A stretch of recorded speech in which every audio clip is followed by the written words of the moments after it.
અને એ દલાલો રૂપિયા આપે તો તમારા હાથમાં આવતા અને કેટલી દલાલી કપાઈ જતી હતી અહીંયા વડીલો બેઠા હતા એને પાક્કો અંદાજ હશે. કદાચ હમણાં મારી ઉંમરના ને મારી પછી જન્મેલા લોકોને અંદાજ નહીં હશે. કોઈએ ધક્કો ખાવો પડ્યો તમારા ગામમાં? આવું ક્યારેય તમે જોયું? આ જેટલા લોકો ખેડૂતોના નામની રાજનીતિ કરતા હતા ને એ બધા હવે પૂછજો.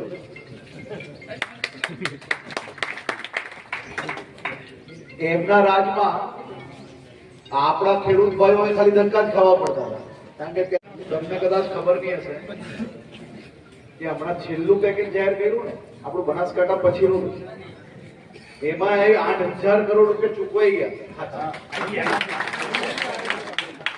અહીંયા બેઠેલા તમામ લોકોને ખબર હશે